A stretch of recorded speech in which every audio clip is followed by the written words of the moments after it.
little babies. Now, they call you sweaty. I don't know what that means still. I have to look it up. But I'm like, oh, Is wait, that can you hit for see you? me? That must hit for you, though. You must No, not they can like just that. fucking Their camera? They can just hear you breathing heavily. Like, Hey, hey, you old fucking fat fat bitch, guy. you're sweaty. You're sweaty. It's like, yeah, I am. I am sweaty. As a matter of fact, son, I am. Thank My you. wife, Thank my you. wife keeps bumping into my chair, going to take the trash out as I play video games in my underwear. Yeah. Don't ever grow up to be like me, folks. Get your own room where you can lock the door. Never Neverland. Never Mhm. Neverland. Speaking of Never Neverland, what do you say we start the show? A lot to get to. Big news coming out of New England sports. Obviously, everyone's heard already. We'll get to certainly the Belichick, a lot of Belichick talk here. But we're going to start with a little opening take. I'll kick it off. Belichick-centric, more Kraft-centric. I wrote a blog on SimmermineSports.com, if you've heard of it before, called Kraft Has to Make a Hall of Fame Decision, because Robert Kraft, if nothing else, at this point in his life, is begging to get into the Pro Football Hall of Fame. That's his last goal. It's the last little ribbon that he can put onto his resume. And Casket, probably. thank you, Raymond. And this decision to fire the arguably greatest coach of all time, certainly greatest coach in Patriots history, after letting the greatest quarterback or player of all time go, and Tom Brady, had to have been a tough decision, harrowing decision, even in the circumstances in which they are at 4-13. But the decision to actually do it, I call a Hall of Fame decision, because those are the tough choices you got to make in the tough times. You got to make the right call, even if it's hard.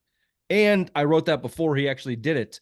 And we find out this morning that he was able to pull the trigger there. So bravo to you, Robert. Hall of Fame voters, if you're watching, he did the hard thing. He let the old man go. He's turning the page, was doing what's best for his organization, for his team, and for his Patriots nation. Kudos to you, Robert, on an easy decision, but a hard decision, a Hall of Fame decision. Took him 3 days to make that Hall of Fame decision, too. Okay, Apparently. yep. Ray, your opening take. Thank you. Speaking of Bill Belichick, what we've been seeing for the past 24 years here in New England, well, you'll never see again. But I did some writing down while I was taking a poop today before we started recording. There's 6 coaches that could beat him, theoretically. Let me give you Sean McVay, who's the darling, 37 years old. He would have to coach for another 34 years and average 7 wins a season, almost 8, pretty much, in order to catch Belichick or beat Shula's record. John Harbaugh, who's 61 years old, would have to do average 16.9 wins for 10 more years in the NFL, which you won't see. Andy Reid's the next closest. He would have to do average 10 more wins for 7 more years in order to break that record.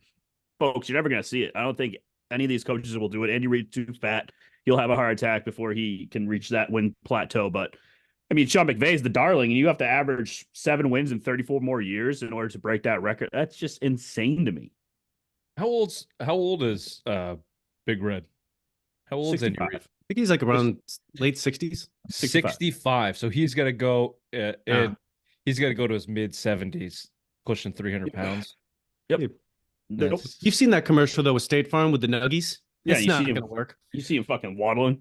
I mean, obviously the record is something we can talk about here on the show, but it shouldn't be surprising that how untouchable it seems. I mean, it's the most wins of all time, and Belichick and Brady had a 750 winning percentage for 20 fucking years. That's tough. That's tough to match. The fact that they haven't got Shula yet is actually a little bit more surprising, right? Yeah. Like, it actually says more about Shula with the actual dominance that Brady and Belichick had for that 19 years.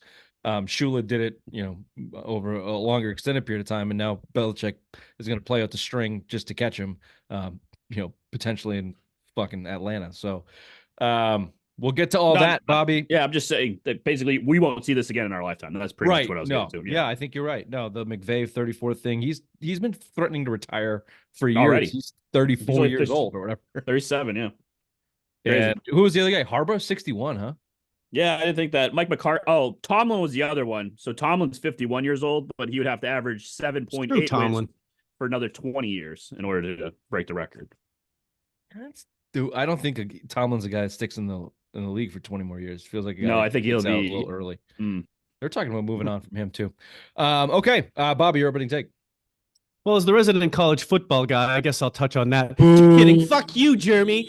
You fucking asshole. Just because your mom moved in next to Richard's house, and you jerk off in the basement watching the Simple Minds fucking sports show, you illiterate cunt. You buster nut. What the fuck does that mean? Did you even graduate high school? What do you have, a GED? When you're down there, Wow, nothing wrong with the GD, Bobby. Let's not.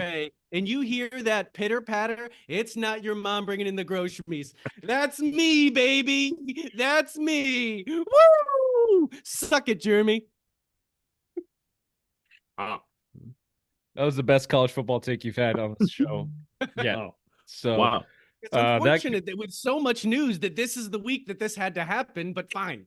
yeah, It's been a great week for me. It's been a great week. Coming off the heels of a text chain exchange of a listener of ours that just happened to think Bobby had a feminine voice and asked if he was gay. Not that there's anything wrong with that, and Bobby apparently didn't like it. So, Big Chief Gay Bobby, well put. Well put. Back to our listener there. We won't be talking about that probably any much further here and there. Maybe. We will Don't obviously speak for yourself, McPhee. Yeah, no, it's going to come up constantly for the rest of the show. I can't decide what's funnier, Chief Gay Bobby or Big Gay Chief Bobby. Big Gay Chief Bobby. It rolls off the tongue better too. Big Chief Gay Bobby. Either way, it's. I was driving when I got that text message and was trying. Did you pull over? No, I should have, because I almost crashed multiple times. I was laughing so hard and feverishly trying to get it to you guys. I was dying. I was laughing so hard. I couldn't stop. Big Chief Gay Bobby. That makes me laugh. I don't care who you are. That makes me laugh. Show right now, we'll be talking about death of the dynasty, the final nail in the coffin. Belichick out as Patriots head coach. That presser that they had today, two of them. I'll get to that if you're able to listen to some of that. The landing spot for Bill, there's already speculation there. It's been a week of speculation. Another hot topic for Big Gay Bobby there. But you were real sparky this week, wasn't he, right? Mm-hmm. No, he was salty. Especially Saturday, you could tell that he was like easing into the weekend. Like he didn't want any of the pressure with Michigan playing in that national championship game. No pressure. You could tell like the fucking button, the little button you could push on him, he would just explode on you. Yeah, there's too much news to actually talk about college football because it sucks so bad and no one gives a shit. But do you want to take a quick minute 30? I did watch the game. I've watched two college football games this year. It was the Michigan-Alabama game and the national championship game. Here's my takeaways. JJ McCarthy sucks. Mm-hmm. Penix sucks. Penix. That dude, under any amount of pressure, cannot throw the ball. He was so inaccurate. It didn't look like he belonged on the field. You combine that with his little three-quarter throw and the fact that his injury history popped up basically immediately in that game. Can't take a hit, can't throw under pressure. I'm out on that guy. And it just the same things that bug me in college sports, like they're young kids that shit their pants in big moments, and you saw it all over the fucking field. In addition to the conferences like the SEC and Big Ten going up against any of those West Coast conferences never works. Those West Coast conferences are just too small. They're bigger, they're stronger, they're faster in the real conferences, the SEC, Big Ten, where the money's at. And it wasn't a competition. Washington didn't belong in the same field. They had one good drive. They made it interesting for 1 second, and then Michigan ran away with it again in the second half. Mm-hmm. It was 14-3 is pretty much over after the first. They bullied them. They before halftime, Penix, and then they had that nice touchdown drive to make it something at halftime, and then the interception to start the second half. It was fucking over. It was done. So, it just, I don't know. Your thoughts. You're the Michigan man, Bobby. Congratulations on the win. Yeah, well, thank you. Yeah, no, it's just good to, regardless of Michigan being in there, it was good to watch other teams in there. It was a cap on this form of the playoffs. Next year it's 12 with new conference realignment. College football's changing all the time, so I think it's be interesting. And I think obviously Saban leaving and Harbaugh potentially leaving, there could be big changes in a couple other schools like that, like we've seen in pros. You are against the 12-team format. I just think it's going to be silly. It's not that I'm against it. I just think that there's a better option.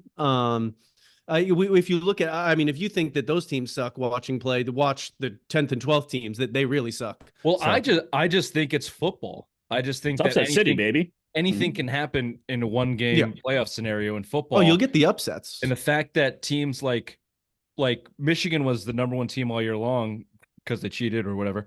But Alabama going and beating Georgia was not expected, right? And Ohio State being left out of the mix because they lost to Michigan. They could have upset any one of those teams on any given day. So Florida yes, State, even though they didn't show up. the top echelon of teams still is going to be, it's not 4, right? Some years it's maybe 2, some years it's 6, some years it's 3, whatever. But expanding the playoffs, I just think the ship before didn't make sense to me in college. None of college football makes sense. I like the idea of expanding the playoffs to, and if the 12th team really fucking blows and loses 71 to 9 to, number 1 team, then so be it. But at least you've got potential upsets from that 5th and 6th team that normally wouldn't make it. Ray, any thoughts on the title game? They were talking about a college football on ESPN, pretty much saying that there's too many bowl games, and that's pretty much why people are losing interest, because they have all these made up bowls now. And maybe like when you do this 12-team playoff, just make it 12 teams, and that's the bowls. Like, don't get these insufficient bowls that don't matter. Just do these 12 teams. That's all That's matters. what they did with the playoffs games, the Rose Bowl. Yeah, no, but they say grabs. like eliminate. People are sick of money grabs. There's too much money and no one gives a shit.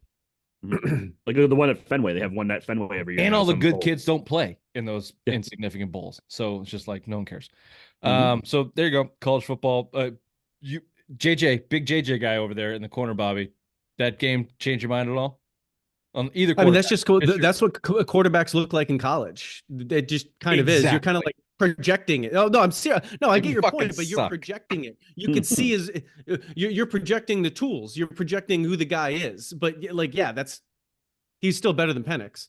Penix scared the shit out of me as a fan of a team with the number 3 pick after that Washington Texas game where Penix stock shot through the roof. Some people were calling him the number 1 quarterback. To then look at defense. To then look at the way that he played against an NFL style defense and couldn't handle the pressure, couldn't think quickly, couldn't deliver accurate balls under pressure. No. Out. So second round. Not to mention he's got 2 surgeries on 1 ACL and got hurt in that game too. And he's small. Fuck that. No, out. No way. Nope. Yeah. How he's like 6'2" or something, and like 160 pounds, something stupid like that. He's not a big guy. He's very scrawny.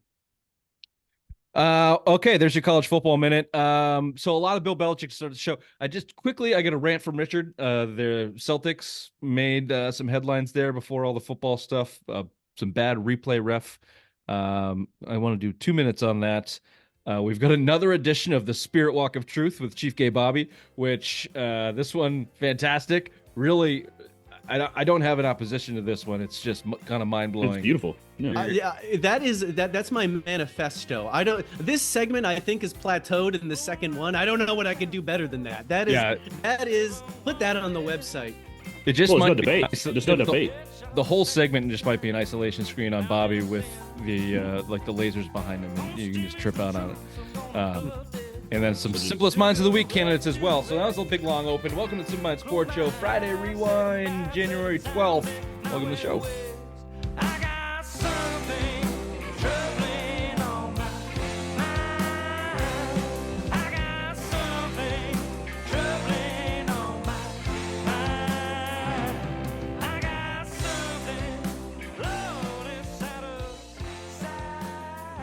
If you're watching on YouTube, you're welcome. Ray has got a new situation going on. He's got the beautiful Goodell clown nose behind him. He's got a Rob Gronkowski signed jersey over his right shoulder. Directly behind him, is that a Bork? Is that a Ray Bork? Yep, Ray Bork. There you go. That's for the Queen. Also signed right there for the Queen. Yep. Mm-hmm. Yeah. We've got a Simple Mind Sports Show plaque, and then is that a fucking wrestling thing or a stupid video game thing? The gold band. That's the Ultimate Warrior. That's the Ultimate Warrior. You don't know the Ultimate Warrior? Cool. That's awesome. So again, you're welcome. For YouTube, if you're listening on your preferred podcast platform, please rate, subscribe, review, tell your friends. As always, tell your mothers. Death of a Dynasty, boys. First news. Kind of following back, I've been listening to it basically nonstop and kind of reading it nonstop.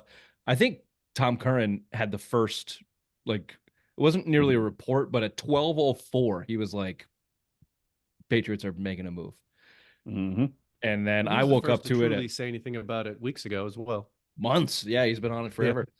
But obviously, first thing this morning, whatever time you woke up, you got the alert that the Patriots were expected to make separate from Belichick, and that just escalated to the point where they had a noon press conference. Belichick and Kraft got in front of the camera, did not take any questions, but made their statements verbally. A handshake and a kind of half awkward hug, some thank yous, some gratitude. It was called a gratitude and celebration by Bill Belichick. He was called the greatest coach of all time by Robert Kraft. Bill Belichick said he was a Patriot for life. Thanked everybody in the building. Thanks the fans. It was a big, warm, fuzzy moment at 12 o'clock as they kind of described their parting of ways. And then Kraft came back at 2 o'clock, sat down and answered questions by the media, which, talking about manifesto and moments, I thought Robert Kraft, I don't know if you guys have listened to it. I did listen to it. Yeah. I didn't Kraft get to was fucking brilliant. He was honest as he could be. He sounded, well, the whole thing felt like a funeral. It felt like Belichick died. Like it was just like, and Seemed it real was, awkward. it's the death though. It's the end of the greatest dynasty sports you've ever seen. The true end of it. It's been over since Brady left. Let's be honest, but the true last fucking pile of dirt to put on it is Belichick leaving the organization, a true restart here. And that was the whole sentiment all day, from those two press conferences to from the reports. You know, you got the glory hogs from ESPN, everybody else talking about how everything is a beautiful and peaceful transition. You got the cynics and the Felger and Maz local guys calling it bullshit, and you know he was fired and blah blah blah. And so let just spend a couple minutes on that. Any time you've been able to kind of skim over or listen to the reporting, the pressers, and just the announcement of Bill Belichick is no longer the head coach of the New England Patriots after 24 seasons, 6 Super Bowls titles, 10 Super Bowl appearances, 13 conference championships, 8 in a row. Big news. I'll start. Basically, Ray. it started Sunday after the game because Kraft came out when he was answering reporters that this all started Monday. Monday when that big meeting started to happen. So this wasn't a quick wham bam, thank you, ma'am kind of decision. This was like, oh shit, like I'm weighing my options here. Will Belichick be the better source going forward, or should we just is it time to move on to get a new voice in here? Because 4 years after Brady's gone, you've had one good season. You made the playoffs one time, and you got blown out by the Bills. So obviously, it's time for change. But obviously, this wasn't Kraft like 100% on it, wanting to move on. He had to think hard about this and weigh his options.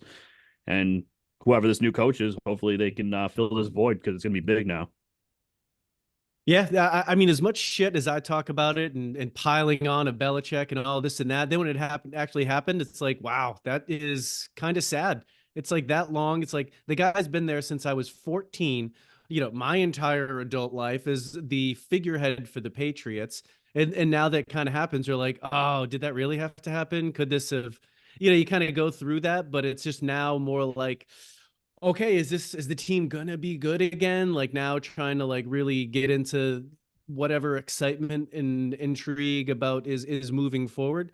But yeah, I mean, right now I'm a little melancholy about it because you don't know what it's gonna look like. It's like you don't feel like Bill, but like you've seen a lot of them. Like you kind of, just like you felt like you knew Brady, just because you watched him so much, you feel like you know him, and it's just kind of like, wow, okay, like it's really a whole new thing now. Yeah, there's definitely more of a melancholy feel, especially comparing it to Brady. You had the split Brady's dead to me crowd versus we're rooting for Brady. This is not that. It's just air has been taken out of the building. It's a last gasp. But yeah, they didn't have a choice. I called it the Hall of Fame decision at the top of the show because of exactly what you just said, Bobby. All the sentiment around it. Oh, by the way, they still got to pay him $20 to $25 million next year not to coach their team. This was not the plan. I think if they squeaked out 2 more wins this year, Belichick's back. So like he really forced their hand to make this decision, and it's the right one because as much as you want to talk about turning it around and moving over some of the personnel decisions, which is clearly the number one thing that held this team back and has held Belichick back, which is, again, all his fault. From the reports that we got, that Herald report of the dysfunction with the coaching staff, the Trent Brown gassing that I don't think we've touched on too much in the show, if at all, about how, he basically just lit into all the problems there. He's an asshole, but you don't see that from organizations and teams that are not dysfunctional. Their coaching staff and Bill's inner circle dwindled down to basically him and his kids. There was no path out of that. And I heard Tom Curran and what's his little the guy Phil Perry. They did a immediate press conference or piece after the presser, and they had talked about that Monday meeting, Ray, of Kraft allowing Bill to come in and give his plan and say his piece, and everyone's still kind of on that. I don't see how that's possible. I mean, maybe I don't either. Maybe for out of respect, like, hey, Bill, give us your thoughts, but the decision's made. That has to be how it went. There's no fucking way Kraft left a sliver of hope that Belichick could come in with some master stroke of here's what we're going to do and change his mind.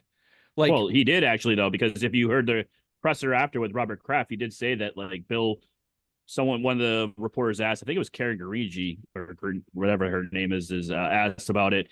And Robert came out and said, yeah, Bill did come out and say he would take all the personnel decisions, let that be on the wayside with the GM kind of thing.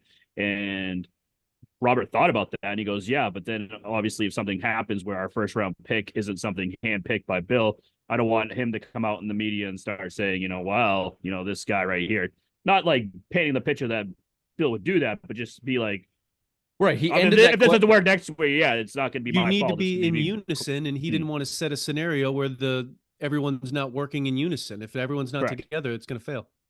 Yeah, he ended that response with it wouldn't work. And my point is, he didn't have that thought on Monday. He had that thought in Germany.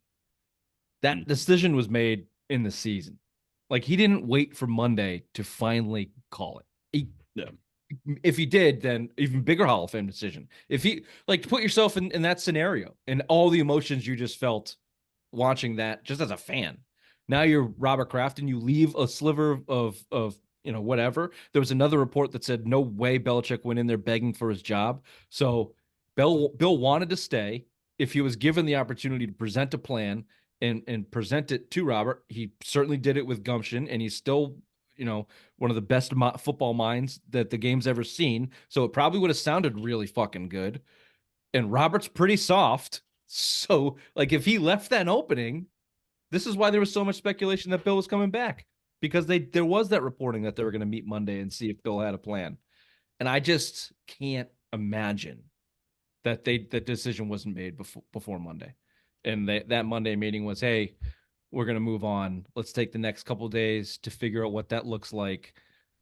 We're not going to trade you. We would like a presser. We'd like this to be amicable out the door, but we're moving on, Bill. That has to be how it went. I don't know. Then why did it take so long? So you're not going to fire Belichick on Black Monday. I mean, that's just like probably. So Tuesday's the next day. So why not Tuesday? Why wait until Thursday? So Tuesday negotiations were reported.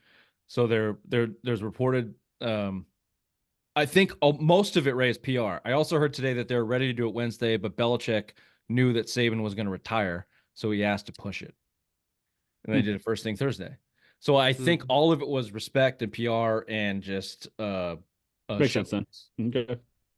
But anyway, either way, I'm with you, Bobby. The whole thing had a like, God, fuck. Okay. Like, a realism to it, a finality to it. Right. And, and it seems corny and hokey and weird to talk about it like that, but it was a big part of people's lives as sports fans. And there was a lot of emotion. I wrote a couple blogs on it and like got nostalgic writing about that 2001, watching the Super Bowl. I remember my father went in and revved the fucking Harley in February. It was 20 degrees or whatever. Like all those memories and emotions start flooding back in. They're big pieces of everybody's of everybody's lives. Like if you're a if people our age, as big as sports fans as we are, there are pieces of joy outside of like your children being born and your family that you will never ever feel the way that a lot of those Patriots seasons gave you, that experience and that joy and that euphoria. And I think the New England Patriot fan experience is quite unique too. I mean, like as not only said, is it just 24 years with the same coach? It's all the success and only all that time with the same quarterback too. It just felt like you were a part of that because there was the same people. It wasn't changing. Right. So it isn't. I don't think a lot of other fan bases maybe can relate to this. I don't know. Maybe some Yankees dynasty-ish people. I'm trying to I don't know, maybe some Lakers stuff. I'm trying to just think of a quick comparison, but whereas like this truly, like it just is, it is a big deal, and they just try to move forward, and I just hope that whatever decisions made, I think we all kind of we'll get there here in the show, but whatever it is just the right one. It was also a perfect storm for people our age too, because we had that youthful like energy and hope and the cynicism and not like falling in. Like if Brady dropped in their laps now and the dynasty started now as we approach into our 40s, it would mean so much less. Like it would be great, it'd be awesome, especially if you combine that with terrible play for decades before. It'd be a great experience, but like going through your high school days and in 20s and college and like that was prime time at the time when it mattered most to you. Right. Yeah. It was like you didn't have a whole lot of responsibilities. You didn't have a whole lot of things that you held on to. It's part of your identity. You're like, yeah, fuck you. Yeah. Yeah. Like I've gotten in physical fights over sports. So that's it. That's the end. Felt like a funeral today because it was death of a dynasty. And I thought quickly though. Oh, sorry. Quickly. Go ahead. Someone that's just graduated in college and going through their master's program has only known Bill Belichick as the New England head coach. Dude, like we've gone through. Texted this, right? It's so crazy to me that like a 24-year-old has only known Bill Belichick as the head coach of the New England Patriots and all the success that came with it. It's just insane. They don't even have memory of the first 3 Super Bowls. Nope. Like they know Brady, like the Seahawk. The Malcolm Butler interception is pretty much their first like inkling of. And the Patriots, Brady and Belichick are still the greatest of all time to those people because they got to witness that end of it. And it's that's just insane. That era of the dynasty, they only saw that part, right? And that's honestly what history will look back on. You're already almost forgetting about the end of Brady in New England, and that Tampa Bay Super Bowl is almost, now this is coming from a New England fan, but it's almost like getting attached to Brady's legacy in New England. It's almost like this little fucking offshoot of, he went there too and got a Super Bowl. Yeah. But it's not really a thing. And these last 4 years with Belichick won't be a thing. Number one, because on paper, they weren't that bad except for this year. On paper, they weren't that bad. This year was. There's one really bad year on paper. The rest of it, like, it felt a lot worse in real time. But as history looks on it, like, they had a couple mediocre seasons. They went to the playoffs once. It was, mediocre end and then kind of flopped at the end. So, history will still just kind of look back and go, holy shit, they won 21 straight games. Like, that's unbelievable. They went to 10 Super Bowls under Robert Kraft, 9 with Belichick. Like, the whole thing will be insane. I don't think we'll never see anything like it. No. We certainly will not. I mean, what's the close in the Warriors? 4 championships. They won 4, yeah. Well, maybe the Bulls. I'd say the Bulls, yeah. Probably, yeah, that's a good compare. Probably the best. Because that's like 6 and 8 years. Yeah. Yeah. Even that, we're a little young. I mean, 91, 5 and 6 years old. You remember like the 99 or the 98 one against the Jazz. Yeah. Anyway, any final thoughts on it? I got roasted on Felger and Maz for my email of the day. That was awesome. Tell them to basically it was a fucking mutual departure, Rich. Fucking get with it, dude. I like when he called you dude. Yeah. Like, the fucking media. It's hard to not be yourself. I wrote a 4-paragraph, burning, fairly comical burning with some jabs in there and they only took 3 sentences at it. No fucking context, fucking media. This is why people hate the media. But the whole point was, look, it wasn't cynical. I don't even think Belichick was cynical about it. Maybe he probably didn't want to go up there and talk. But when he was up there, he even potentially choked up a little bit at the end. Oh, definitely did. He's a man that remembers seconds, a fucking sack 37 years ago and the way the defense was set up against the offensive line. You don't think he has knowledge of this moment in history and what it's going to look like and what it's going to mean? And to my point that I just made of these last 4 years aren't that big a deal. History will look at that conference at the end and go, it ended amicably. And I don't think it ended that far off of what we saw. Everybody knew that it was fucking coming to an end. Did Belichick want to leave? No, because the easy thing would have been to stay. But I'm sure he got it. Like, he wasn't lighting shit on fire going, you can't fire me, I quit. Clearly, 24 years and they embraced. And then again, I just thought either Robert Kraft's a phenomenal fucking liar or he's a phenomenal guy and he cares. I think he genuinely cares. Probably a lot about himself, but also just maybe he has one of those massage women down in Jupiter, Florida. They very much liked him, Raymond. 5 stars out of 5 they might stars. have. You think so, though? You think? I bet they became friendly. I bet you he's into weird shit. He probably asked about her family and the kids. Most rich guys are into weird shit. They get bored. A lot of fucking money. What else are you gonna do? Exactly. Okay, that was good reminiscing. Let's move forward here. Where's Bill going? Let's do this first, and then we'll talk about who's going to take over for Bill in Foxborough. And it is convenient. We mentioned the Saban retiring, but Pete Carroll fired, then Nick Saban retires, and Bill Belichick is fired.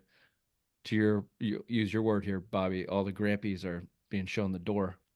Grampies, bad week for Grampies. Yeah, and it looks like Carroll's not going back into the ring. Saban retired. Looked like he's not going back anywhere. He's certainly not going back here. You don't retire from Alabama and then go do something else. He sucked in the NFL anyways. Yeah, Belichick's only going somewhere else to pick up 15 more wins. And the leader on to pass Shula, and the leader in that clubhouse is the Atlanta Falcons. He seems like he wants him some Bill Belichick. Last I heard, they fired Arthur Smith this week, and they had not had any interviews, had not really searched for anybody. The Commanders have also been referenced, but they are hiring the guy from San Francisco, right? I just only saw that they were out on Bill Belichick. Well, you're gonna fucking interrupt me, Ray. Then have something good to add. Sorry, sure. Don't just give me a nope and then nope what? I didn't hear that the Commanders were going to hire anyone from San Francisco. All I heard was that I saw the headline Commanders out on Bill Belichick. Where was that? Bill sitting here doing this weekend, hoping the Cowboys or Eagles get bounced this week, and then he can slide into one of those gigs. Yeah, so Schefter said. Falcons, Commanders, Chargers are your openings right now. It seems like the Chargers kind of are swaying away from that. Looks like they want young offensive minds. Apparently, Ray saw a headline that Bill's out. Where was that? No, Commanders are out on Bill. Got it. Okay. Falcons are the leaders in the clubhouse, but I'm with you, Bobby. I'd like to see a loss from the Cowboys this weekend, a loss from the Eagles, and I'd love to see a loss from the Bills and see what that whole thing shakes out as. See what that looks like. Imagine Belichick in Buffalo with that blockhead. That'd be fucking amazing. It'd be the first thing he does, he gets there with full GM power, trades Josh Allen to the Patriots, and he's like, fuck you, everybody, fuck you, Bills, and then leaves. Patriot for life. Chess versus checkers. Yeah, exactly. And then he goes right back to the Patriots. To give him another. This was the master plan. I told you, Kraft, I had it. You didn't listen to me. Sit down, Mayo. What's the best? What would be Cowboys has got to be the best landings, like just the most juicy. Jets. He's never going to the Jets. I mean, I think if he went to the Eagles, he'd rip off a Super Bowl win because he would fix the defense. The offense is ready made.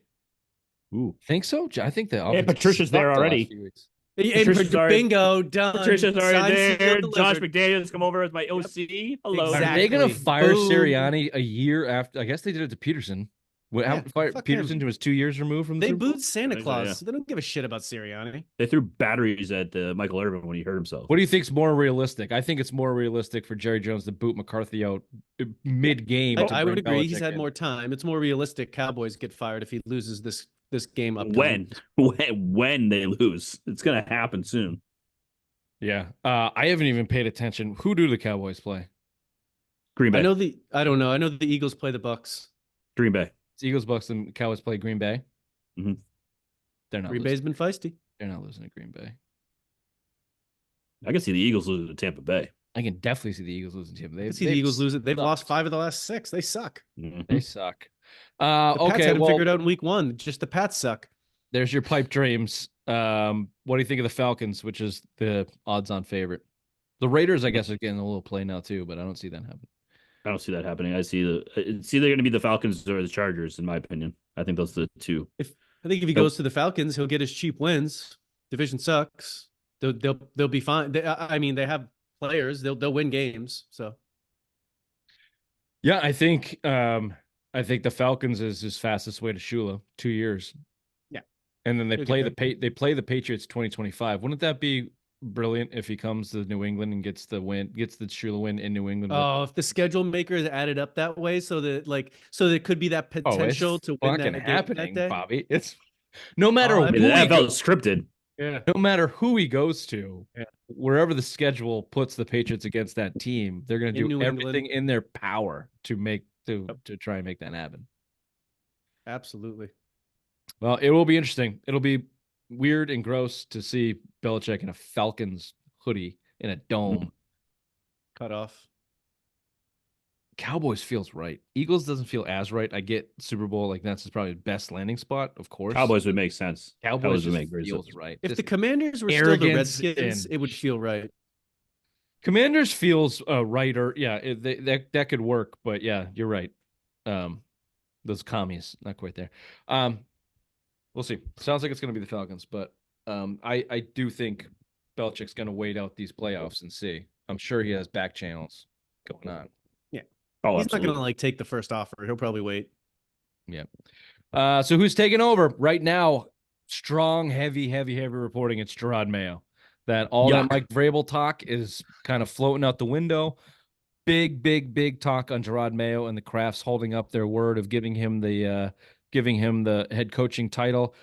I'll throw these other names at you that have been tossed around. Obviously, Mike Vrabel, Ben Johnson from the Detroit Lions, offensive coordinator, Bobby Slowick, the Houston OC, Brian Flores name getting churned back That's up. weird. That's weird. DC in Minnesota now. There is something called the Rooney Rule. They do have to interview 2 minorities for the head coaching position. I just thought he There's would never one. want to come back here. Yep. We Gerard wouldn't come back 1, Flores 1, and and Josh McDaniels doesn't count as a minority. Can you not identify as cunt? He's going to. I think he goes wherever Shitty head Belichick coach. goes. checks the box. I don't think Josh is a cunt. I just think he sucks as a head coach outside of New England. Your thoughts, Gerard Mayo, the front runner. He's not ready. He's not ready at all. I think the whole plan was to have Belichick here 2 more years, break the record, and then have Gerard Mayo going. Coming off of a 4-12 season with the firing pretty much of Bill Belichick, this is not going to be an easy shoe to fill for Gerard Mayo. I think the light is a little too bright for him right now. Maybe a year or two this would work, but I would really like Vrabel or Ben Johnson, an offensive mind like Ben Johnson here, and a GM that can back him up and help him run that game plan because it's working in Detroit that we never thought would see coming with Jared Goff. So You he can see make it work with. Did you say Vrabel and Ben Johnson? No, I like either Vrabel or Ben Johnson. Got it. And Ben Johnson's the more offensive mind that I think we have been missing up here. Yeah, Ben Johnson's not moving horizontally for another offensive coordinator position. No. He's going to be shittier the coach. offensive. Yeah. Got it. Now, have you seen the Mayo head coach, Vrabel, president of football operations angle? Have you seen that one? Hate it. Stupid. Yeah. I don't like that. Sounds dumb. In what world does Vrabel qualify for president of operations? He's a football coach. What Yeah, did it Brad, was like the what did same Brad thing as like the Stevens? John Lynch 49ers model. That's like what they're comparing it to. He hasn't done it. Like, No, I know. No, I'm just saying that's what's out there. That because whatever, I forget what podcast I was listening to, but they just thought it was odd that Vrabel hasn't been linked with anything yet. No coaching openings, like nothing. They thought that was odd, since obviously you'd think he would get looks. well, it felt like it was an unexpected firing. The owner, Amy something, I forget her names, got real pissy about Vrabel's appearance getting inducted into the Patriots Hall of Fame during the Titans bye week, and didn't like what he had to say, all the nice things he had to say about the Patriots and the organization and the Crafts. A lot of speculation, word of the week, with the potential tampering in Crafts and Vrabel in that week coming in as a head coach. But yeah, now with Belichick gone, this push for Mayo, I don't know what to believe. I know that Feels like it's Mayo. here's the deal. If the Crafts pick Mayo, he better be right. He better be good. Or else you're going to go into a downward spiral for the next 10 years. Because you can pick Vrabel and he not be good, and people will forgive you. Yeah. He's a good He's pick. an established coach. He can come in here. He probably lays a floor of mediocre. Gerard Mayo better be fucked, because you could even go the other way to the Ben Johnson route and bring in and do the tight pants Chief Bobby scenario here. And I never said I want a tight pants guy. I just said I want someone that can run an offense guy. That's all I want. Completely overhaul your coaching system and bring in a tight pants 29-year-old to run the program that loves offense and wears gold sunglasses. And that could fall completely on their face, and they would still get credit for taking a shot. If Gerard Mayo is given the position and falls on his face, they will be crushed. Yeah, you could say it's the riskiest play. That's, if you put it that way, it's a very risky play. You could say he's technically the least qualified. He's 1,000% the least qualified. That whole list he is. He's never had a coordinator position. He's never He's never run a room. How do you give that guy the head coaching position? How do you give that guy the position to follow up Bill Belichick? Because he was hand groomed by Bill Belichick. Like, do you want another soft pussy ass bitch situation with a failing of Mac Jones following up Tom Brady? You saw how that went. You need another guy that's not prepared for the limelight to fall into the shadow of a giant and fail? Bring Vrabel in, do the smart thing, center your organization, stabilize it, spend some money in free agency, bring in a top of the line personnel guy, bring in all of them. Pioli's name's getting thrown out there, McDaniel's name's getting thrown out there, O'Brien sticking around. Give Mayo the defensive coordinator title, finally. Pay him more money. Bring Vrabel in. Fill Foxborough with football minds again. It's been void of them for years. It's been the Bill Belichick show for years. Bring as many of them in as that are all in the same wavelength as you can find, and let them go to work, and put Vrabel at the top of it as a head coach. That will center your organization, and then go from there. I hate O'Brien as offensive coordinator, by the way. The worst offense in the league. Shouldn't probably keep your job, but he didn't get to pick any of his assistants. Nah, I'm sure that set up to fail. Fucking thing to do with it. Well, I mean, you're preaching that you want to run the color blue, and then they're like, no, we're gonna have red over here, orange over here, green over here. It's not gonna work. So obviously, if you give him his own guys where they can preach the philosophy, yeah, I mean that would work out perfectly. Let him get a shot. If you're saying give Mayo a shot at defensive coordinator, give Bill O'Brien a clear shot at offense coordinator, and let him bring his own guys in. No, I'm with you. I got it. I get it. He's got a proven track record pretty much everywhere he's went of success. And given the opportunity, he could probably find it. So, all I'll say is, if you pick Mayo, you better be right. You better be right. Better be right. Speaking of right, let's throw it over to headlines with the obvious one. Thank you there, Richard. After 24 seasons, Bill Belichick mutually agreed to part ways with the New England Patriots. Pour one out for the Dynasty. That is POUR. Pour one out for the Dynasty. The Celtics are 18-0 at home this year. That's after their win against Minnesota Timberwolves Wednesday, 127-120. Tatum led all scorers with 45 points. Next game is Thursday. While we record an update at halftime, it is 75-38 Milwaukee Bucks. They went on a 25-0 run against the Celtics. Can I just stop you right here? Sorry, Yep. sorry. Headlines with the obvious one. Because we're going to skip the Celtics segment because we went so late on the Belichick stuff. We have more to do. They've done this multiple times, especially with the Celtics, whether it's to the Celtics or their opponent. Why does the NBA put primetime matchups in back-to-backs? The Celtics just had one of the best games in the NBA, overtime thriller against Minnesota, the best team in the West. Milwaukee. And now back-to-back they play Milwaukee on. Yep. I'm assuming it's a TNT game. I'm assuming It is televised. Why? Why NBA?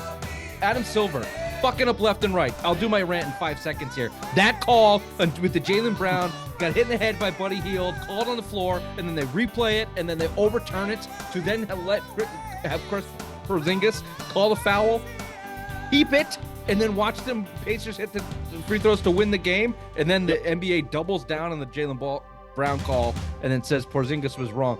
The whole thing doesn't work. Get replay, especially out of the NBA, but certainly out of all sports. And if you're going to do it, send it to the fucking cloud. So some guy watching TV, the same broadcast that everybody else is watching, goes, oh, that was wrong. Then they fix it in 5 seconds. That's it. That's all you do.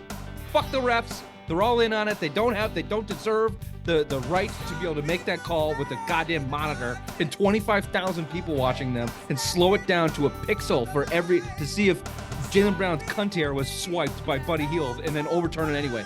It's ridiculous. It's stupid. It ruins the game, especially in the NBA. It fucks up the last 5 minutes. Get rid of it and fix your back-to-backs on your primetime games. Adam Silver, he's made a lot of good moves, player empowerment, blah, blah, blah, blah, blah. I like a lot of shit he's done, but like, slow your roll, dude. Calm down a little bit.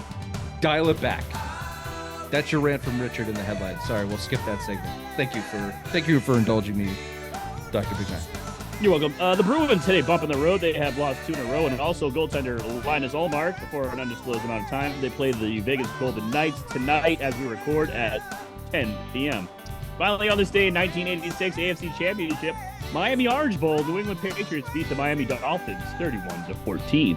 This has been headlines with the obvious one. Back to you, Richard, and Big Chief gave Fat Bobby 5.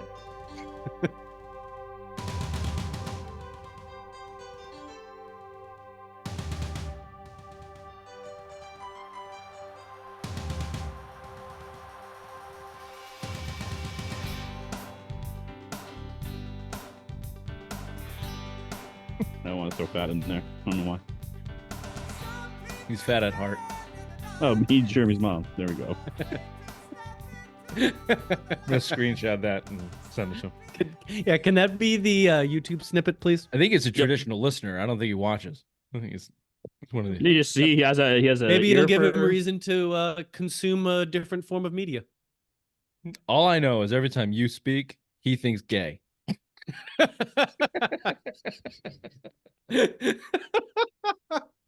Oh man, I was dying laughing. I had to wake up Kelly to show her. I'm like, Kelly, I just look went at to look at my this. phone and I was like, what is, son of a bitch? I was like, what is this? It's like, And that was just the first screenshot. And then you sent the second one later. I was like, fuck you, McPhee. Then I was just mad at you. today I said to him, we were doing Super Bowl squares. And I was like, hey, you want some Super Bowl squares? He didn't answer my question. You want Super Bowl squares? He goes, did you guys record already? When's the show released? I want to hear what Gay Bobby has to say.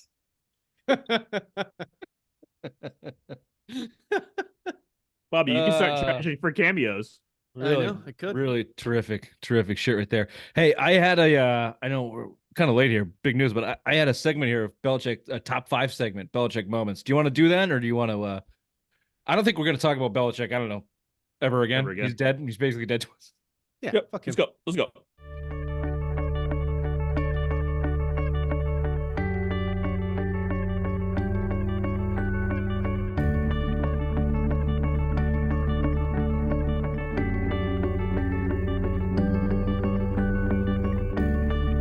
Okay, let's just. I'm going to steal this. I think this is Mike Hurley's. Yeah, Michael Hurley wrote this. So I was going to come up with my own, but it's so much easier just to plagiarize. Ask the. Was that the Harvard lady? They got canned for saying she's that not there anymore. I was gonna say she's not there anymore. She's not. The ex-Harvard lady said it was okay to genocide Jews. Plagiarism is cool.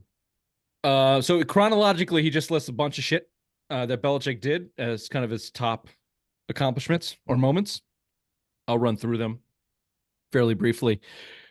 I'm going to skip the first one. He says building the foundation. That's too broad, and he didn't really build the foundation. He walked into a team that had foundation, multiple Hall of Famers on it, so he didn't actually really do that. The next one he has here is the decision, talking about Tom Brady over Drew Bledsoe. You got to give him credit for that. I mean, Drew Bledsoe was the $100 man, $100 million man. Obviously goes out, gets hurt. Brady comes in, didn't have immediate success. People kind of forget, but then tore off some wins. And Drew Bledsoe was ready to come back in at the end of the season. And Belichick stuck with Brady, stuck with essentially the rookie. Brady got hurt in that AFC Championship game against the Steelers. Bledsoe came in, threw a touchdown, kind of softly patted them to a win. Didn't do much after that touchdown, but right back to Brady for the Super Bowl from Belichick. So that was not an easy decision. That was a 50-50 split. There were Bledsoe guys, there were Brady's guys. You were kind of young at this time, but I remember it specifically. And I was a Bledsoe guy because I was young and naive. But obviously Belichick made the right call there. And it was a big one. Mm-hmm. Obviously. Yeah. Also in the 2001 of the dynasty. The 2001 that they didn't really talk about is that how he elected, how John Madden and Pat Summerall were always saying, oh, well, they're going to try to play for overtime. Now we might see our first overtime game because they thought the Patriots were just going to kneel. But yet Belichick and Brady did that 2-minute offense and just got down the field into field goal range for Vinatieri to kick it. That's the thing that will always, I'll remember about Belichick. Yeah, I remember. I don't know what it was, but there was a show where I did that moment that you're talking about with Madden, where they were showing it at the end. He's like, "Oh, I don't agree with this. The field position you got, you need to kneel." And then at the end of it, he was like, "Oh yeah, at some point, if you're going to win the Super Bowl, you got to let it all hang out." Yeah, it was just on TV, something where I just saw that. It was NFL. It was the NFL films, and then Pat Shermer calls the kick, and he's like, "And it's good." To win the Super Bowl. Summerall. Pat Summerall, yeah. Pat Shermer. Yeah. Who's Pat Shermer? Yeah. I don't know. He the Giants coach? Didn't was he? Oh yeah, Shermer. I don't think Summerall. it's Pat though. I don't think it's Pat Shermer. Okay. Well, whatever. Fucking. To your point, Ray, that was more kind of a Brady moment, but it was a Belichick call. He did make the call to say we're going for it, and that was a Brady. That was a Brady moment. That drive was. Oh yeah, but it's still Belichick's decision. I mean, it was. You could say, right. Hey, Brady Neal. Obviously, he had faith in the kid to go out there and do it. That Super Bowl, in terms of Belichick, was more shutting down the quote-unquote greatest show on turf with a lot of help from videotape, if you ask Marshall Falk. But they still went out there and shut those fuckers down. 14-point underdogs in that Super Bowl, come back to win. You want to dive down? You want to do a Spirit Walk of Truth real quick for this one? 9/11, that was the year they rigged it so the Patriots could win the Super Bowl. Yep. Jersey runs out with the flag. Yep. That one's out there on the internet. Go take a look. From there, this was another big one. I'm going to give him credit for. Lawyer Malloy out, shipped him out the door, and brought Rodney Harrison in. A lot of people kind of forget that, but Lawyer Malloy was massive. He was a Pro Bowl player. Big reason they won that 2001 Super Bowl. And this was the first cutthroat move of the Belichick era, which we saw time and time again after this. But that classic 1 year ahead instead of 1 year late. That was the Lawyer Malloy, and then they went out and got Rodney Harrison. Big move. Also helped you win another couple. Oh yeah, Rodney Harrison was massive in those two Super Bowls, 2003, 2004 back-to-backs. 2004 maybe arguably one of the greatest teams in NFL history. A couple more here. I'm going to skip this. Intentional safety. A lot of people make a big deal out of that intentional safety. Just for checkers, bitch. It was kind of feeding into that whole narrative at that time. But it kind of goes through this 2003-2004 run. They beat the co-MVPs in the playoffs. Peyton Manning and Steve McNair both shut down. Good job, Bill. Let me just run through this. I don't really give him credit. Back-to-back Super Bowls. You got anything to say about 2003-2004? More kind of GM, Bill? really extended himself to build that defense to what it was.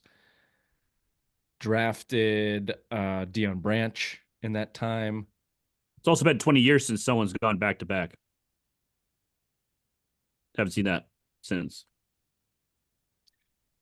Yeah, it's hard to pinpoint like that in that 03-04 run, like the exact maneuvers from Belichick. That was just like kind of a pinnacle of top GM, top coaching. I feel like that's all also coming Brady together. coming into his own too. That's when he was more. It wasn't all just defense. Brady was more like he was a true quarterback then. Then he was starting to really throw the ball around. And if you listen to anybody that non-cynical before all the Brady Belichick stuff started to go on, Belichick got a shit ton of credit for developing Brady in the early years through that 2003-2004 run. After that, once you got to that 05-06, Brady really became an entity of his own. But in that first dynasty, Belichick, was a massive part, not just in the defense, which he obviously gets credit for, but in developing Brady. And obviously Brady had a lot to do with it and everything around him, but yeah, Belichick was there. And then the pivot to Randy Moss and Wes Welker in the same year on the GM side of things, a 4th-round pick for Randy Moss, nothing for Wes Welker, basically, to go on to obviously the only undefeated 16-0 season in regular season to lose that Super Bowl, which shall go unnamed. But in terms of a GM move, bringing in Randy Moss and Wes Welker and setting those guys up to break their every record possible and beat teams by 24 points week in and week out on the heels of Spygate. That was shit that wasn't seen either. That was my senior year in college, and we were really into betting, and the spreads on those games kept going up, and they kept hitting them. They kept covering them. It wasn't one like over 20 points at one point. Weeks in a row, there were 20 to 24 point spreads. Weeks in a row. It was like started at 7, 13, 14, 15. And then by the mid of the season, it was 20 point spreads every game. They were covering it every fucking game until they got to the Colts and the Ravens and those teams and the Giants at the end of the season, where they kind of started to come back to earth and obviously, slow deterioration down to the Super Bowl. But fucking A, they should have won that goddamn Super Bowl. Yep. That's the one that got away. Jesus, imagine that. Imagine, you can't even talk about it. You can't even talk about 16-0 because it went 18. Because it just hurts because you know what happens. It's just 18-1. It's just not just worth 18-1. That's all it is. You take 04 over 07 team. Oh yeah. Yeah. That defense was fucking phenomenal. Is there any Super Bowl winning team you don't take over 2007? 18. Yeah. The Sony Michel team. Yeah, that was probably their worst Super Bowl team. Probably 01. Well, it's different. And yeah, 01, no, I know and what you're 01 saying. Brady. Yeah. Brady. That 03 team. I think their best Super Bowl team was 14 against the Seahawks. I think that was their best team. No, I'm just saying, 03 team, I wouldn't take them over. Yeah. 2003 was 2004. Those are the best teams they had. I'm just saying, like, that's, yeah, I'm just saying, like, you were saying over 07. Like, would I take the 07 team or the 03 team? 03. 03 and 04 were basically I actually think about it. Well, 04 team I thought was a little better. They were a little better because they had another year to gel and mold, and they just exactly. Yeah, the 04 team was nasty. But the 07 team, 03 team is construction was relatively the same. Yeah, I'm just saying. Yeah, they had the same defense. Yeah. Either way. I don't know. You just threw me off. I'm sorry. I know you're going to be angry and calling fat. Oh, Bobby said the 14 team was the best. No, 04. 04 beats 14. I don't know. 14, they had so many guys on those teams. They were stacked. That defense alone on 04 would win anything. They're 14 though. They had Revis, they had Browner, they had McCourty. But throw it in the 04 rules. They had Mayo at linebacker. They had not Mayo, sorry. They had Hightower. They had Will Fork. They had it was prime Gronk. Hernandez was gone, but they had Edelman, James White. It was 04. It's 04. 2-1, bitch tits. It's close, but it's 04. They won 21 straight fucking games. They won 21 straight games with that team. And then they went in and beat co-MVPs. Like, no, it's then 03, 04 roster is unbelievable. And okay, credit to Bill there. The 08, 11 wins with Matt Castle. Arguably one of the best coaching seasons. Kind of skip that. They talk about discovering Malcolm Butler. I don't know if that lands on a top. Matt Patricia discovered Malcolm Butler. Thank you. Okay. Ineligible formations. I did like this one. The Ravens. I was there. That was an awesome game to be at. And they're bitching about the ineligible formations. Mhm. Another, and this is a broader. This goes back to the Rams Super Bowl and dominating Peyton Manning in the playoffs and the Bill Belichick effect, literally changing rules across the NFL.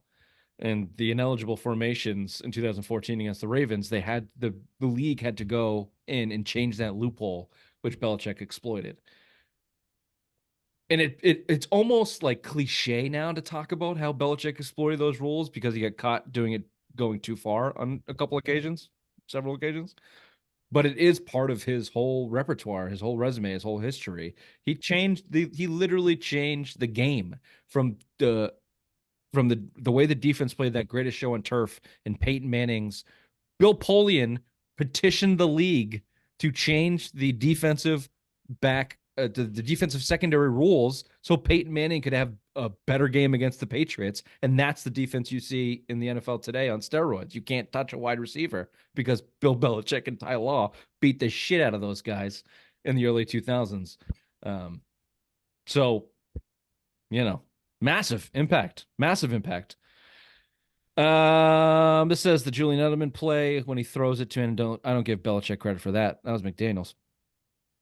I do give him credit for this. 2014, lighting a fire into Tom Brady's ass, drafting Jimmy Garoppolo. Whether it was intentional or not, you took a Tom Brady who was kind of falling off and sent him into orbit after that draft pick and talking about Brady and about Belichick the way he did. Not a lot of people talk about the motivator that Belichick was, but that's a big piece of why he was successful as a coach. He knew like what player needed to be pushed and kind of dragged through the mud to light a fire on their ass and be hated in order to be good. Brady was that guy.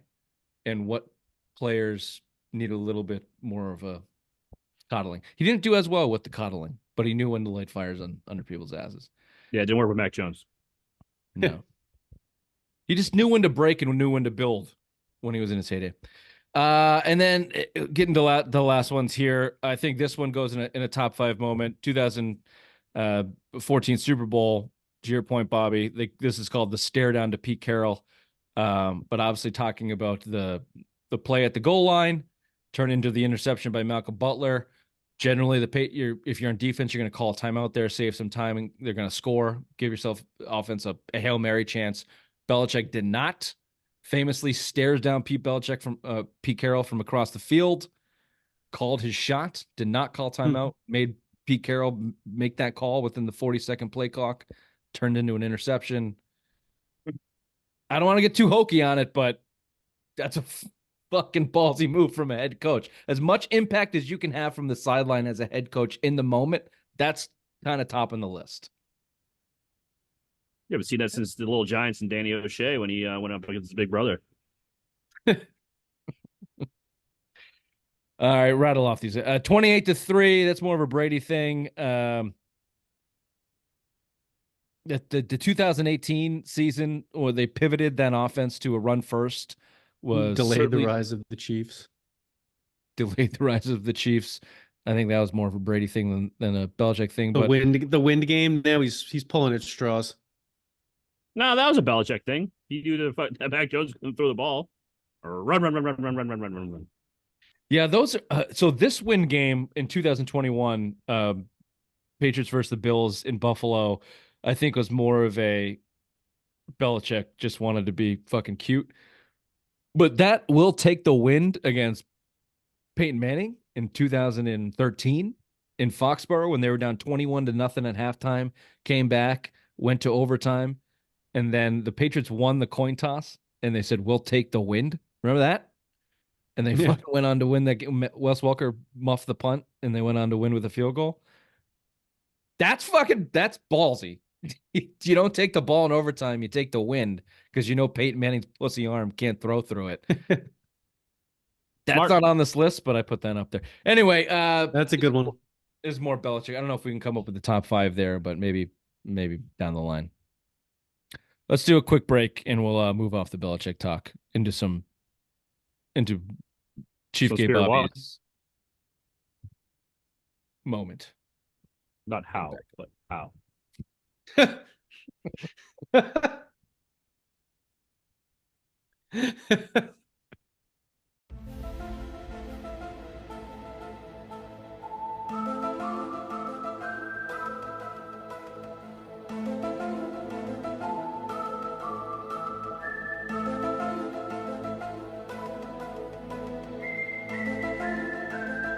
We're gonna have to do a top 5 Belichick moment blog, Ray. I was just checking real quick, and there's one. There's one this week. You were busy. It's okay. No, I fucking put your name down too. Son of a bitch. New segment here. Newish segment. This is our second iteration of the Spirit Walk of Truth with Big Chief Gabe Bobby. I throw it over to you. What is our topic this week? This topic is simulation theory. Basically, what that is, for those of you that don't know, is the theory that we're all living in a computer simulation. None of this is real, and that we are basically a computer simulation being run by our future human race. We are not living in base reality. Human race or robots or machines? We don't Could be know. either. Depends on what part of the, how you want to go with it. What makes this theory so interesting is that it is literally, and you are unable to disprove the simulation. You can't do it.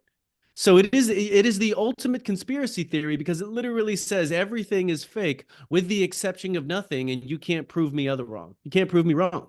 It is the granddaddy of all conspiracy theories. Where do you guys land on this? Any thoughts on this? No. What about some of the logic that I put there in the email there? I think it's tough to get through some of that logic, right? Ray, did you say no?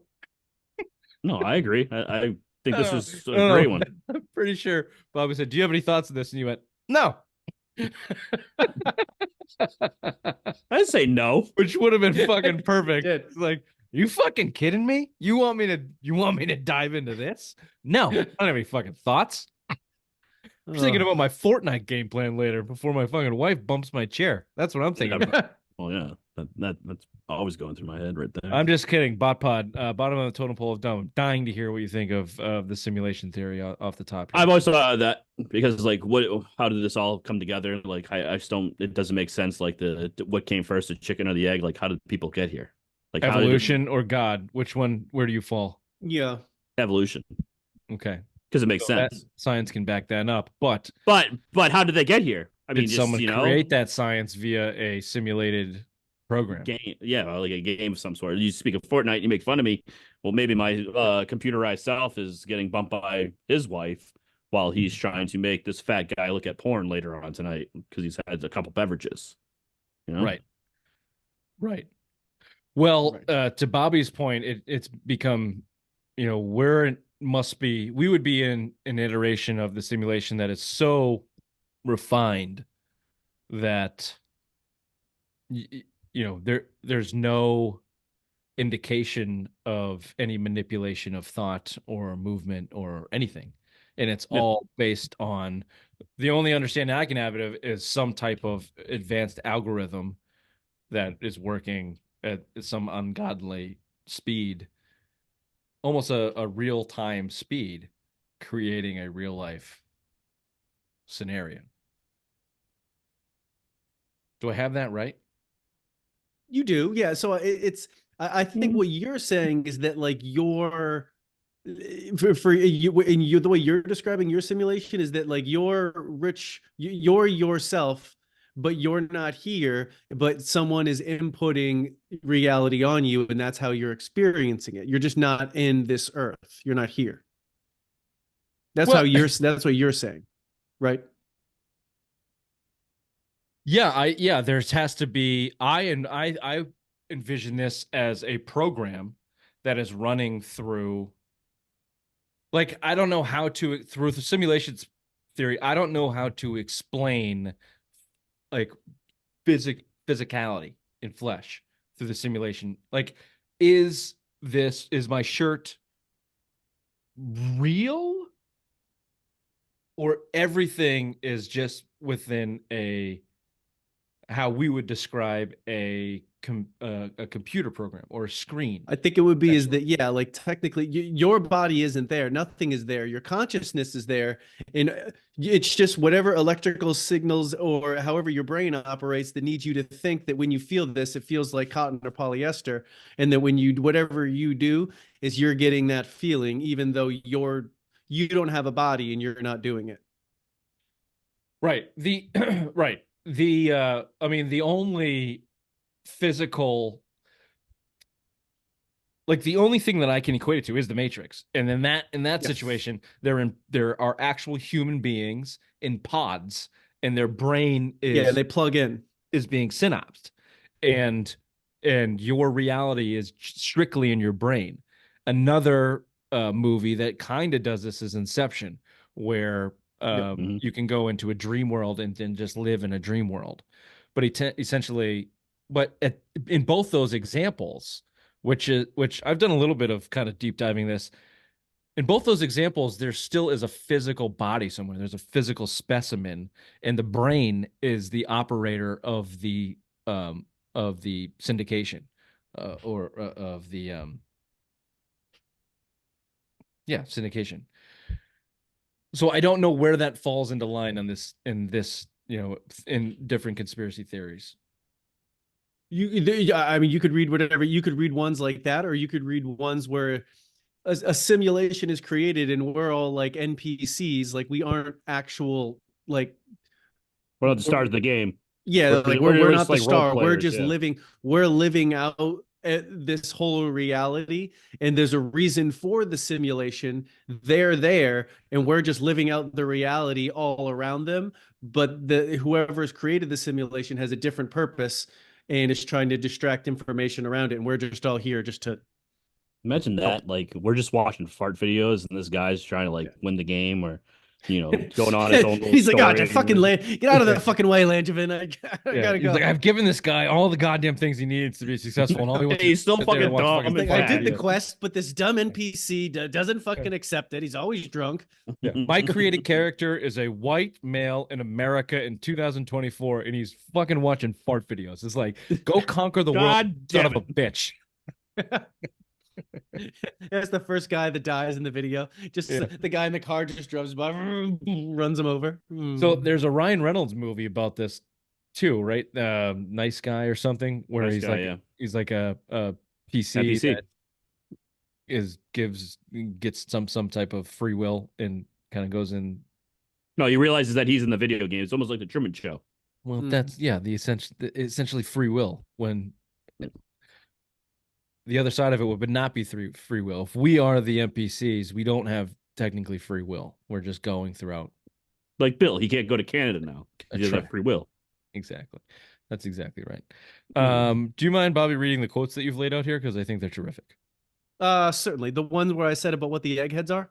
Yeah. Certainly. Wait, no, I see Elon, Neil. Yeah, that's the one he's talking here's about. some Certainly. All right.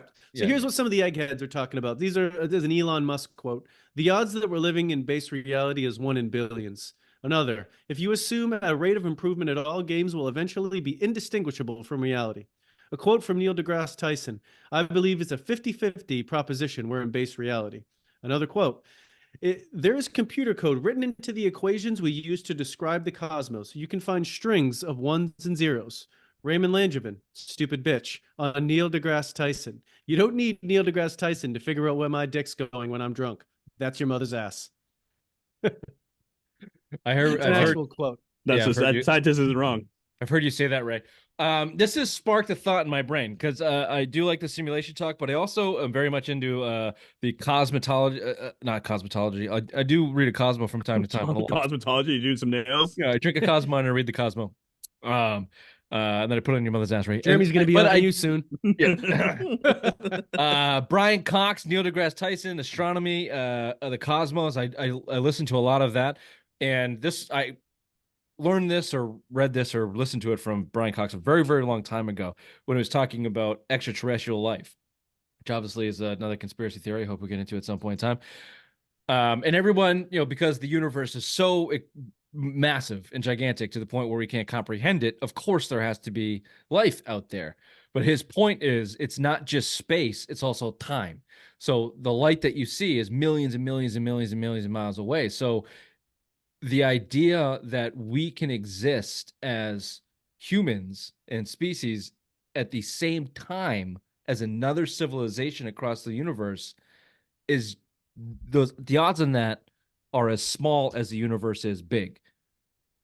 So the idea that our civilization could evolve to the point to be able to create the simulation that we're in,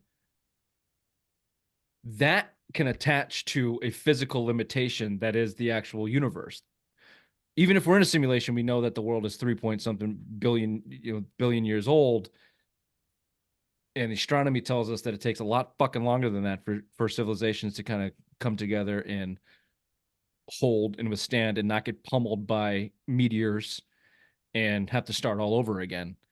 So unless that's part of the simulation, which is why this shit's so hard to disprove, my argument against it would be there hasn't been enough time for humans to evolve to that point. And I look at the Neil deGrasse Tyson quote of 50-50 proposition, we're in a baseline reality and odds are 1 in billion by Elon Musk. Well, they know the odds of what it takes for civilization to withstand the universe bombardment. And we've seen where we've come in X amount of thousands of years. We're not close to being able to simulate different realities.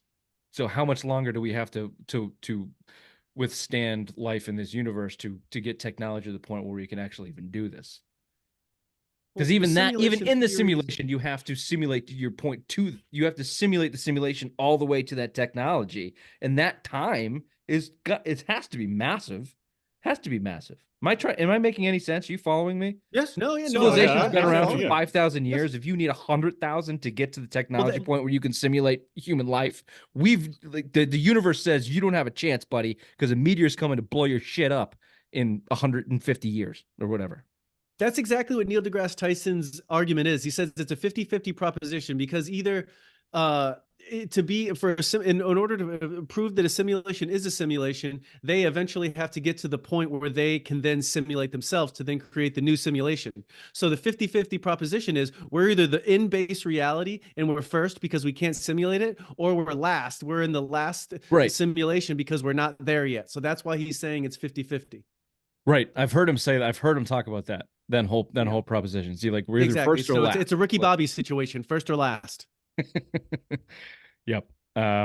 Please continue. Yeah, and also the simulation theory's argument to what you were saying before. There's no aliens because they're not in the simulation, Richard. And it's awfully convenient that if you're going to create the speed of light so that way you can't get to these places, otherwise known as the speed of which information can be traveled within the simulation. But your mother being a whore travels pretty fast in the simulation. Good one, Ray. Shoehorned. Damn it.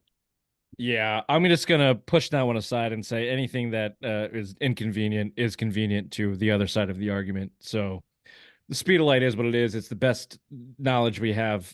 It's the best science we have for that part of the universe, and I don't have anything explanation for that. No. I do find the interesting thing about how electrons behave. I do think that is interesting, and using the same example with if a tree falls and no one's there to hear it, does it make a sound? That whole argument, basically how if you could hear it, if you could prove that it's there, that a sound is made, then that would tell you about if there's a simulation. But now that we know how electrons behave, we know that they're going to behave differently if we hang a microphone in the phone because they know they're being watched. So they're sick little fucks and they won't let us figure it out. Yeah, Brian Green. I just watched Brian Green. I had a little bout of insomnia last night and was going through a lot of these videos. Brian Austin Green, Nope. He's a guy from 90210. yeah, I know who you're talking about. No, Oh, what are the physical astronomer astrologist. astrologist, but it's he does like quantum mechanics and quantum physics and astronomy and physics, and that's all computing and all that shit. And he works on Algebra. in Europe. They built this massive, what's the fucking massive thing where they create so much Like energy? something collider, the Altron yeah. collider or something. They Over in recreate the Sweden? Big Bang. Yeah. And they take out all of this information and they kind of recreate it in real time. He went on one of the late night Colbert maybe and showed that particle example of electrons. He was like, if you shoot two bullets through these spaces, then they make two columns. But if you shrink that down all the way to electrons, they make infinite columns, as many columns as they want. They just kind of act and behave however the fuck they want. He's like, and we don't know why. He's like, it's the number one example of chaos theory in the universe that we cannot explain with the science that we have right now, which is kind of fucking insane. Everybody thinks that and nothing's real. YouTube videos, everyone can create. No one's impressed by anything.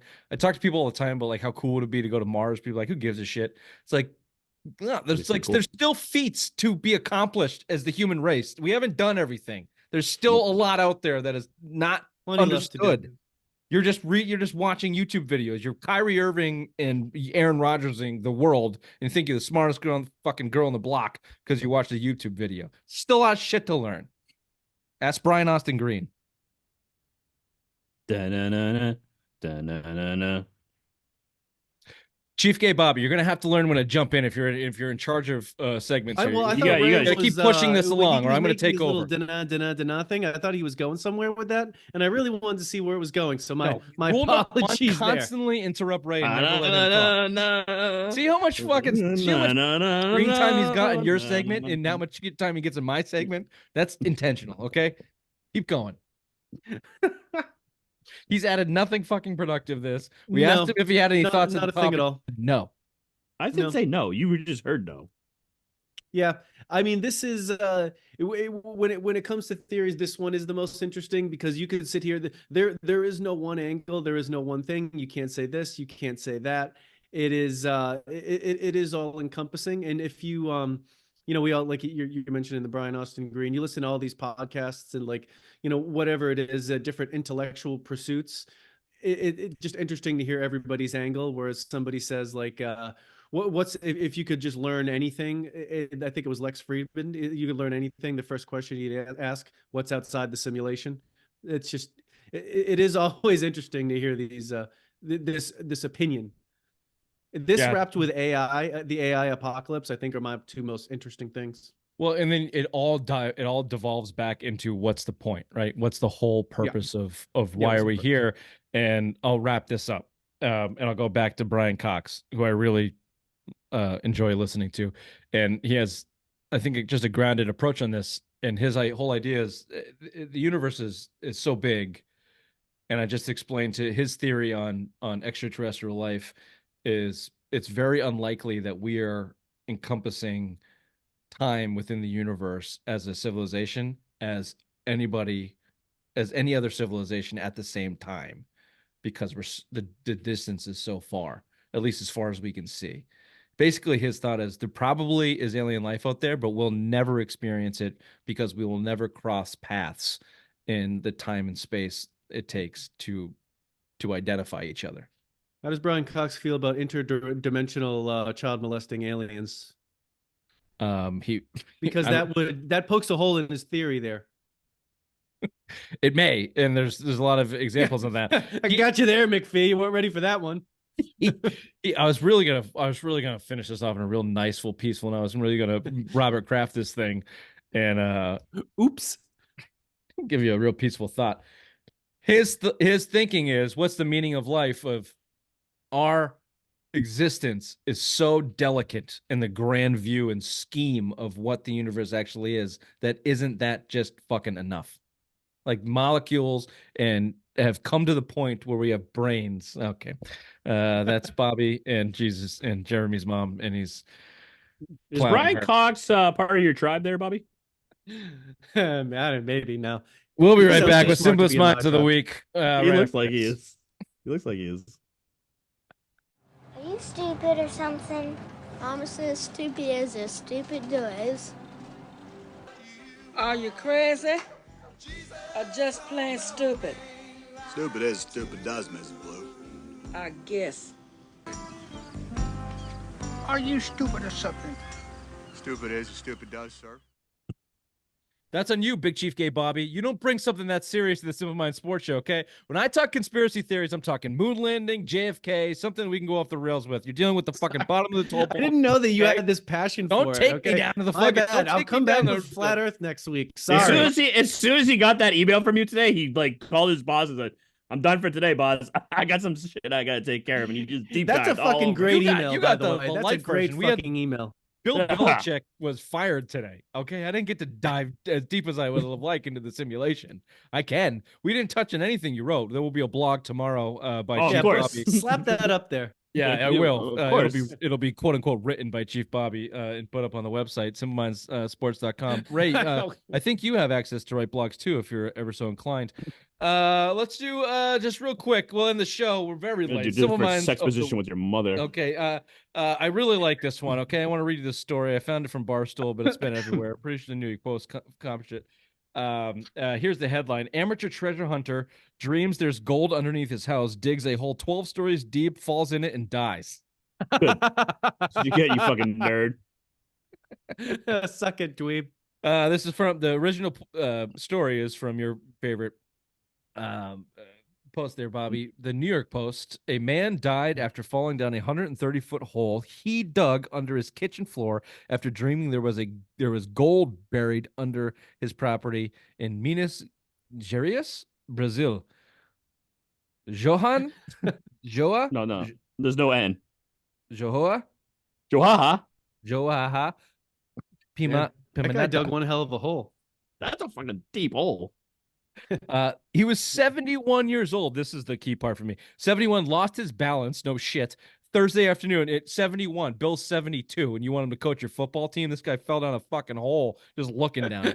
Thursday afternoon and plunged down the massive pit he excavated, which ended up being as tall as a 12-story building. What the fuck's this? I guess I can go both two ways in this one. If you're What do you do 70 with all the dirt? Ooh, that's a great question. he Where did all that dirt go? That's a lot of brain dirt. just doesn't work. I've been so wrapped up. Also, what happened to his simulator? The guy that simulated If you him. read How down more, pissed they would he start- be? Honestly, it's refreshing to hear a story about a man digging a massive pit in his house and it not being like a weird sex pit. That's It feels true. like if someone is digging a pit in their house, there's 99% chance it's for sex stuff. Speaking That's of true. digging, and this is not in this one here, but it really made the news this week. Do you see those tunnels those Jews were digging in New York? The Mhm. Hasidic Jews dug those holes underneath from the temple or whatever. Synagogues, yeah. Were they trying to get away from the college kids? Well, I don't know if it's come out what their whole purpose was, but I They did. read a- didn't. People did were read- pissed off in New York. I read a thread that there was a guy on Twitter a year ago that was like, I know this sounds crazy. This was in a tweet. He goes, but there's Jews underneath my apartment. That was his tweet. And he's Keep like, I live on a waking up and ground there's no floor- change. He's like, I live in a ground floor and I can hear the hara being like sung and underneath my apartment. And he like a couple tweets about it. And then this came out and he tweeted again after a year later. He goes, a lot of you owe me an apology. I don't know what the whole point is of that whole story. I haven't dug that deep into it. Nice pun there with the hole. I don't know what the Jew hole story is in New York. All I know is this 12-story hole that this guy dug at 71 years old. He's either like, I got 9 months to live, or That was my time, yeah. but just to At like least they, kind of lose your balance and then eat shit. That's tough. It's like 12 stories. That's pretty At least serious. it saves them on funeral costs. He's already down there. The dirt is an interesting question. Did you just Shawshank it and like with each he put it in his jeans and brought it out to his yard and scattered Yeah, it? I mean, that's a shitload of dirt. It's 12 stories of dirt. Yeah. And that's not a small hole. I mean, the circumference is at least We're talking Irene's Irene's asshole. ass there. Yeah. Shoehorn that one, boys. Yeah, there you That go. was not. That was a good one. I mean, that was. No, I felt that coming in. I felt that. So did your mother. Yeah, so did your mother. Yeah. A couple more here. Aaron Rodgers booted off the McAfee show with his controversy there. Way to go, Aaron. Nice job. And then last one, this one, we're going to end on the show on a high. Here's the headline. Chinese chess champ loses title for going poo-poo in a bathtub. What? How many titles would you have lost there, Richard, for poo-pooing? Every time. At a Beijing Associated Press, a competitor in a Chinese chess says has sued the National Association in China for mental distress after he was stripped of a title for drinking alcohol and defecating in a bathtub of his hotel room at a recent competition. Yang Shenglong doesn't deny what happened, but wrote in a civil complaint this week that he drank a moderate amount of beer to celebrate his win with other players and that some food had caused his stomach problems and he couldn't make the toilet in time. The complaint came 1 week after a social media post about the Chinese Xingkai Association that described the drinking and defecation. It said an investigation had found that Yan damaged the hotel property, violated public order and good behavior, and a negative impact on the tournament. So they took this guy's title away for getting fucking shit faced and then shitting in a toilet. Seems Ray, that way. or shitting in a bathtub. Bathtub. You've done that before, right?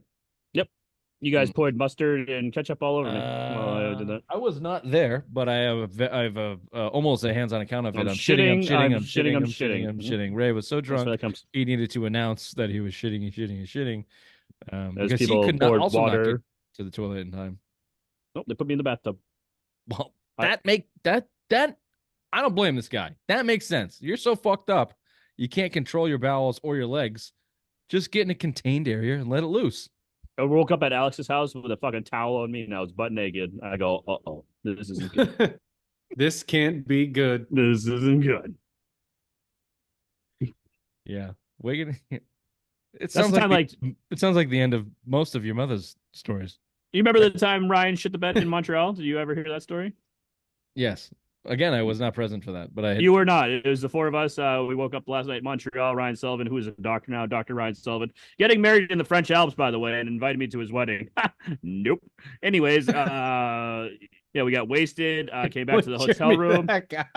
We opened up the sheets and Ryan had shit caked all over his ass. She shit the bed. It was fabulous. And you don't think that you should attend the wedding to let this young woman? I already told her. We met her in Philadelphia. That's that the one in Philadelphia. That's girl. He's getting married to that girl. Girl in the French Alps? Yep. Yeah, I wouldn't go either. This has been the Simple Mind Sports Show, Friday Rewind, January 12th. Whew. That was a marathon, boys. Well done. See you next week. Bye-bye. Oh, and if you're listening, watching, and interested, we have started a newsletter that Ray's in charge of. He's the editor-in-chief. So if it doesn't come out every Friday, it's his fault. But then it'll be released today, giving you all the latest and greatest from supermindsports.com, including this podcast and the latest blogs. Big Chief Gay Bobby in his simulation theory blog will be up there, I believe. Big Belichick week this week. But go to the website, sign up for the newsletter, supermindsports.com. See you next week. Bye-bye. Bye.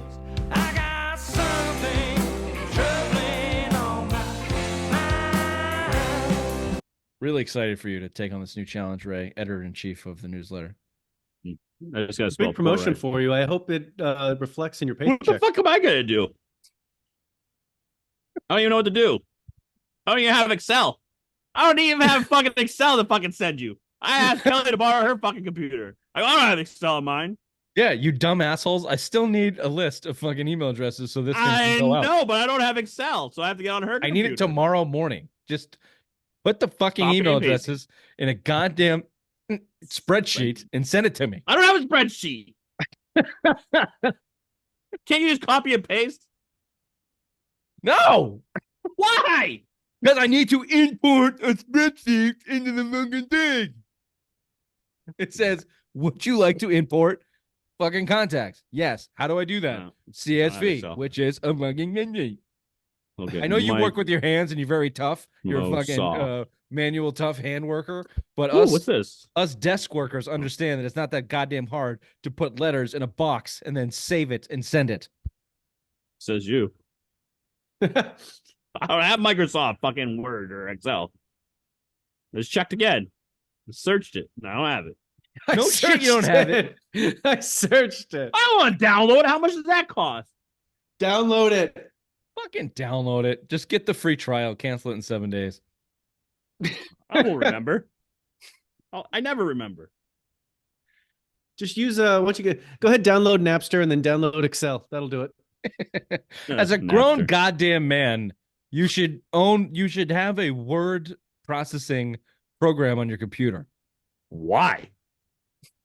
for this I don't go on. reason. I don't go on the computer. If we were doing this, I would never go on a computer. I would probably even own a computer. Okay, I'm rescinding your duties as editor in chief. I'm downloading Microsoft Excel right now. Ask Kelly to get me the fucking list. I'm doing it right now. And you're not excluded from this either, Bobby. Give me that list of your 3 fucking tribe friends so I can send it to them. Smokesignal@gmail.com.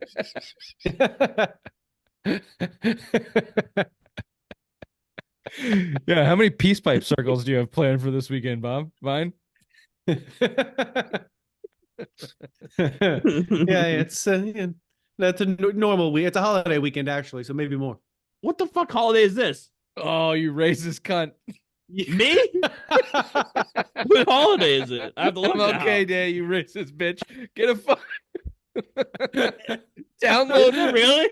download Word and fucking lose the racism, you fucking jerk. Is it really? Oh man. Oh, Is it? No. No, it's not. Oh yes, it is. Oh shit. like, I know when there's a holiday coming. Yeah. That's Of why the kids course. don't have school Monday. Now it makes sense. It's all Yeah, coming together. Gear up, Ray. You're 3 weeks away from Black History Month. Yeah, exactly. I can't wait. You're gonna have to buckle up. My favorite holiday month. Bob, is yours June by chance? What's June? Gay Pride Month.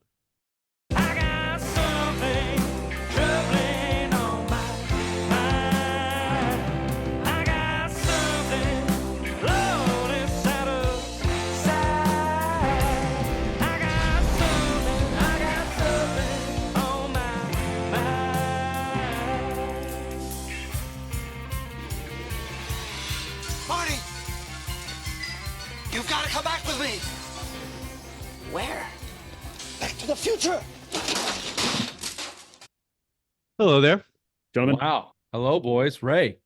Different Yes. room. Yes. Wow, look at that. What's going on? Just still changing up of the rooms. That's all. Interesting. Thank you. Good for you. Now, are you still in your cum dungeon? Yeah. Oh, yeah, of course. You're Was there Kelly an has- accident that No, way you had Kel- to turn it around? No, Kelly hasn't started a new job yet. And no, there's no accident. And I just changed pace. I was playing video games to honestly with you Oh, guys. cool. That's awesome. What kind of video games were you playing? I was playing Fortnite, but every time awesome. Did you Kelly have would a come headset in, on and you're she'd fucking come in and she'd hit my chair because she'd pass by with like bags. Oh, I see. Yeah. So I yeah, was like, it was switch up the inconvenience to me, routine so I had to switch your up. wife wouldn't fuck up your video game playing. Yeah, pretty much. Got it. You're like Wow. spot on. Yeah. No, That's awesome. Mhm. That's awesome. Nice. Good to see Bobby's still moving around, shuffling around. His Terminator went with him. Or Yeah, the of course. Transformer, or whatever the fuck nerdy thing you got behind you. Yeah, no, he's got to go. Got it. Which one is that now? It's Optimus Prime. And that's still a he, even though it's a robot. He Yeah. identified as he. In Yeah, of course. in 2024. If it was a girl robot, it'd be pink. Get with it. Oh, yeah. right. Blue is for boys. Pink is Yeah, for come on. girls. It's I mean, obvious. my whole mind is changing. You're trying to adapt, trying to stay current. You know. Yeah, I get you. Ray, you have to be really up on the times with your fucking video games, talking to 14-year-olds constantly all night playing. Yeah, do you talk shit to them? Do they talk shit to you? What do they teabag you virtually? Some kids are very good, and I don't like to respond back to negative criticism about my gameplay. But when I do win, I might rub a little salt in the 12-year-old's wound. You know what I'm saying? Nuts in your mouth. Yeah, pretty much. Now, is it very evident when you're dealing with a young one, like the balls have not dropped and they sound like a Timmy? What B? are the new what's the good new disc for a 12-year-old these days in Fortnite? Now, they call you sweaty. I don't know what that means still. I have to look it up. But I'm like, oh, is that hit for you? Me? That must hit for you though. You must. No, not they can like just that. fucking. Is there a camera? They can just hear you breathing heavily. Like, hey, hey, you old fat bitch, guy. you're sweaty. You're sweaty. Like, yeah, I am. I am sweaty.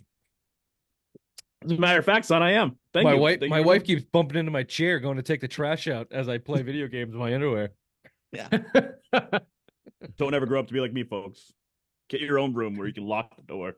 Never Neverland. Neverland. Speaking of Neverland, what do you say we start the show? Lots to get to. Big news coming out of New England sports.